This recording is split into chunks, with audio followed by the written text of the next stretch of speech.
واقعہ حضرت خالد بن ولید رضی اللہ عنہ کس نمبر 16 اپنا اسلامک اسٹوڈیو میں ہرکل کی شکست کی وجہ بتانے لگی تھی۔ لوگوں نے ہرکل کی تخت نشینی پر جشن منائے تھے۔ ہرکل نے بھی لوگوں کو مراعات دے کر انہیں غربت سے نجات دلائی تھی اور لوگ رضاکارانہ طور پر اس کی فوج میں شامل ہو گئے تھے۔ تم جانتے ہو کہ فوجی تنخواہ کی خاطر لڑا کرتے ہیں، انہیں مال غنیمت کا لالچ ہوتا ہے، ان کے اندر کوئی جذبہ تو ہوتا نہیں۔ نتیجہ یہ کہ دشمن کا ذرا سا بھی دباؤ برداشت نہیں کرتے اور فوج کی فوج بھاگ اٹھتی ہے۔ لیکن جب ہرکل نے ایرانیوں پر حملہ کیا تو اس کی فوج جانوں کی بازی لگا کر لڑی۔ ان کے دل میں اب تنخواہ اور مال غنیمت کا لالچ نہیں تھا بلکہ قومی جذبہ تھا، اور یہ لوگ اپنے قومی ساکھ بحال کرنے کے لیے خون اور جان کے نذرانے دینے پر آمادہ تھے، اور انہوں نے یہ نذرانے دیے۔ اگر یہ جذبہ نہ ہوتا تو ایرانیوں کو شکست دینا بڑا ہی محال تھا۔ ہرکل نے شام بھی فتح کر لیا اور مصر بھی۔ رومیوں نے فتح کے جشن ایسے انداز سے منائے جیسے خوشی نے انہیں پاگل کر ڈالا ہو۔ ہرکل نے مصر اور شام کے شہری انتظامات صحیح کر کے رواں کر دیا اور فوج میں جو کمی واقع ہو گئی تھی وہ پوری کی، اور دونوں ملکوں کے حالات نارمل ہو گئے۔ ہرکل نے جب دیکھا کہ اب اس کی بادشاہی کو کسی طرف سے کوئی خطرہ نہیں تو اس نے لوگوں پر ٹیکس لگانا شروع کر دیے۔ ایرانیوں کے خلاف جنگ اسے بہت مہنگی پڑی تھی، خزانہ خالی ہو گیا تھا، شاہی خاندان نے عیاشیاں بھی کرنی ہوتی ہے۔ ہرکل نے شاہی اخراجات پورے کرنے کے لیے اور خالی خزانے کو بھرنے کے لیے اسی طرح لوگوں کا خون نچوڑنا شروع کر دیا جس طرح شاہ فوکاس کیا کرتا تھا۔ ان ٹیکسوں کے نفاذ سے پہلے شام اور مصر کے لوگ بھی ہرکل کو پسند کرنے لگے تھے، لیکن ہرکل نے ان سے نظر پھیر لی اور ان پر ایسا بوجھ ڈال دیا کہ وہ ایک بار پھر نیم فاقہ کشی کی حالت کو پہنچ گئے۔ ہرکل نے اپنے مذہب عیسائیت کی طرف توجہ دی۔ اس وقت عیسائیت چند ایک فرقوں میں بٹ گئی تھی۔ اگر ان فرقوں کا وجود ہی ہوتا اور ہر فرقہ اپنے اپنے عقیدے کے مطابق عبادت وغیرہ کر رہا ہوتا تو ہرکل اس فرقہ بندی کی طرف توجہ ہی نہ دیتا، لیکن اس نے دیکھا کہ یہ فرقے ایک دوسرے کو دشمن سمجھتے ہیں اور وقتاً فوقتاً ان میں لڑائیاں بھی ہوتی ہیں، اور ہر لڑائی میں کچھ آدمی مارے جاتے اور کچھ ایسے زخمی ہوتے کہ ٹانگ یا بازو یا دونوں سے معذور ہی ہو جاتے تھے۔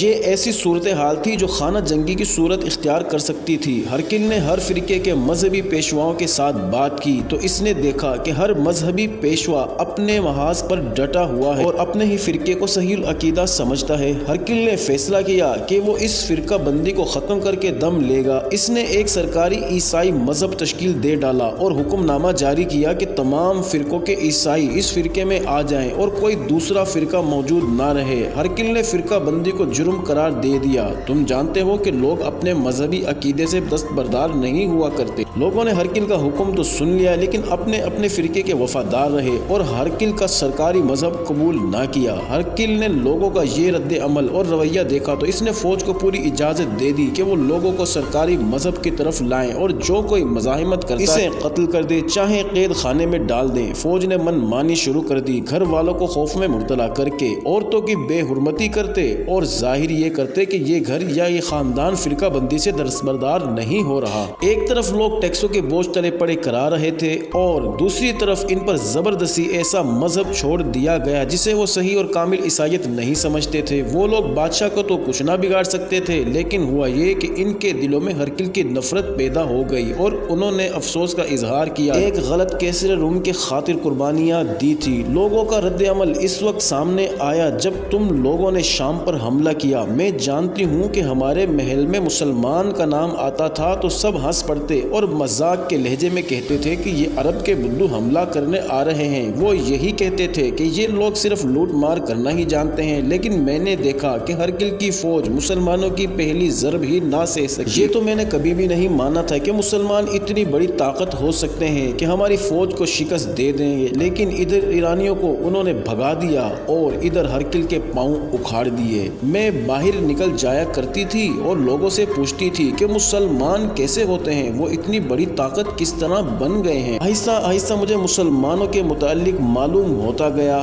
کہ یہ کیسے لوگ ہیں۔ ہر کوئی کہتا تھا کہ مسلمان صرف خدا کی حکمرانی کو مانتے ہیں اور وہ بنی نوع انسان کے خیر خواہ ہیں۔ میں اپنے 2-3 فوجی افسروں سے بھی ملی تھی جو محاذوں سے بھاگ کر پیچھے آئے تھے۔ انہوں نے بتایا کہ مسلمان جب کسی شہر یا کسی بستی کو فتح کر لیتے ہیں تو وہ لوگوں کے گھروں میں لوٹ مار نہیں کرتے اور کسی عورت کو خواہ وہ کیسی ہی حسین کیوں نہ ہو ہاتھ لگانا تو دور کی بات ہے، اس کی طرف دیکھنا بھی گوارا دوبارہ نہیں کرتے۔ پھر ان میں خوبی یہ دیکھی کہ وہ مفتوح لوگوں پر واجبی سا جزیہ عائد کر دیتے ہیں اور تمام لوگوں کی عزت اور جان و مال کے ضامن بن جاتے ہیں۔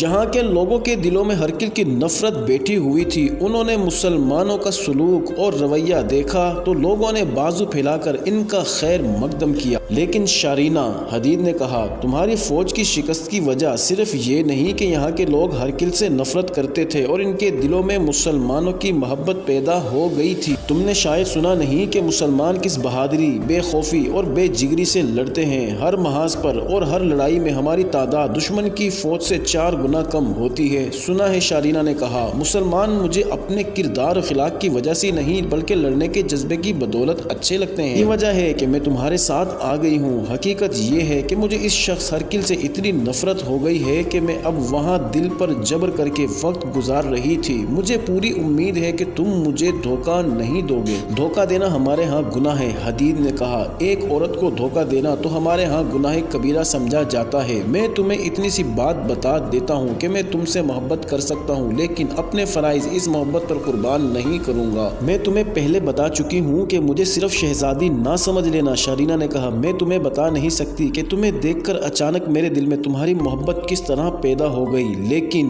میں تمہارے ساتھ محبت کا جذباتی کھیل کھیلنے نہیں آئی۔ یہ تمہیں بتا دیتی ہوں کہ تم میرے دل میں اتر گئے ہو، لیکن تمہاری جس خوبی نے مجھے تمہارا گرویدہ بنایا ہے وہ یہ تھی کہ تم نے ہرقل کے سامنے پوری جرت کے ساتھ بات کی اور بالکل صحیح بات کی، یہ جانتے ہوئے کہ تم ہرقل کے قیدی ہو اور ہرقل تمہیں قتل کروا سکتا تھا۔ تم نے وہی بات کی تھی جو تمہیں کرنی چاہیے تھی۔ کوئی شخص ہرقل کے منہ پر ایسی بات نہیں کر سکتا۔ میں نے مسلمانوں کے کردار کے متعلق جو کچھ سنا تھا وہ تم نے سچ ثابت کر دکھایا۔ عزیز ناظرین، شارینہ کا حدید پر فریفتہ ہو جانا عجیب بات نہیں تھی۔ حدید خوبرو اور قد آور جوان تھا۔ اس کی تراشی ہوئی داڑھی اس کے چہرے کی رونق کو بالا کرتی تھی۔ اس کے چہرے پر جلال تھا۔ ایسا جلال انہی لوگوں کے چہرے پر ہوا کرتا ہے جو اللہ کے سوا کسی سے نہیں ڈرتے۔ اب وہ ایسے علاقے میں چلے جا رہے تھے جہاں ایک اور خطرہ پیدا ہو گیا۔ خطرہ یہ تھا کہ روم کی فوج کے شکست خوردہ سپاہی ایسی بری طرح پسپا ہوئے تھے کہ کئی ایک جنگلوں میں جا چھپے تھے۔ یہ سب فردن فردن یا 2-2 4-4 کی ٹولیوں میں بکھرے ہوئے کسی ایسے شہر کی طرف جا رہے تھے جو ابھی تک رومی فوج کے قبضے میں تھا۔ حدید اور شارینہ نے دور سے ایسے 3 فوجی دیکھے تھے لیکن وہ فوجی انہیں نہیں دیکھ سکتے تھے۔ فاصلہ خاصا زیادہ تھا۔ سورج افق پر پہنچ گیا تھا اور اب ان دونوں کو کہیں رک کر رات بسر کرنی تھی۔ کچھ اور آگے گئے تو حدید نے گھوڑا روک لیا اور شارینہ کے کندھے پر ہاتھ رکھا۔ شارینہ نے بھی گھوڑا روک لیا۔ حدید نے کان کھڑے کر لیے تھے۔ اس نے شارینہ سے کہا کہ اسے گھوڑے کی ہنہنانے کی آواز سنائی دی اور شاید کچھ آدمی باتیں بھی کر رہے ہیں۔ جس طرف سے یہ آوازیں آئی تھی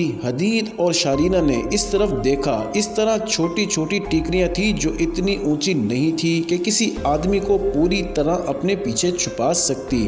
ہری گھاس اونچی تھی اور جنگلی پودے وغیرہ بھی تھے۔ تقریباً 300 قدم دور حدید اور شارینہ کو 3 آدمیوں کے کندھے اور سر نظر آئے۔ وہ گھوڑوں پر سوار تھے اور گھوڑوں کے کان نظر آ رہے تھے۔ سورج ابھی غروب ہو رہا تھا۔ ابھی اتنی روشنی موجود تھی کہ اتنی دور سے آدمی دیکھے اور پہچانے جا سکتے تھے۔ حدید اور شارینہ نے بڑی تیزی سے اپنے گھوڑے ایک طرف کو موڑ لیے اور قریبی ٹیکری کے پیچھے چلے گئے تاکہ وہ 3 آدمی انہیں نہ دیکھ سکے۔ انہیں توقع یہی تھی کہ ان سواروں نے انہیں نہیں دیکھا۔ وہ ایک بلند ٹیکری کی اوٹ میں ہو گئے تھے اور گھوڑوں کی رفتار ذرا تیز کر لی تھی۔ ان تینوں سواروں کا رخ مشرق کی طرف تھا اور حدید شارینہ مغرب کی طرف جا رہے تھے، یعنی ان کی سمتیں ایک دوسرے سے الٹ تھی۔ ابھی وہ 1 میل بھی دور نہیں گئے ہوں گے کہ انہیں ایک بڑی ہی خوبصورت جگہ نظر آئی۔ وہاں شفاف پانی کا چشمہ اور یہ پانی چند گز لمبے چوڑے تالاب کی صورت میں اکٹھا ہو گیا تھا اور ایک طرف سے بہہ رہا تھا۔ ارد گرد ذرا اونچی ٹھیکریاں تھیں جن پر خوشنما درخت اور ہری بھری جھاڑیاں تھیں۔ ٹھیکریاں اور پانی کے درمیان کشادہ جگہ تھی جہاں سرسبز گھاس تھی اور یہ جگہ رات گزارنے کے لیے نہایت موزوں تھی۔ وہ گھوڑے سے اترے۔ حدید نے دونوں گھوڑوں کو گھاس کھانے کے لیے چھوڑ دیا اور خود ایک طرف بیٹھ گئے اور شارینہ نے کھانے کا سامان نکالا۔ معزز ناظرین، جاری ہے قسط نمبر 17۔ اگلی ویڈیو میں دیکھنا مت بھولیے گا۔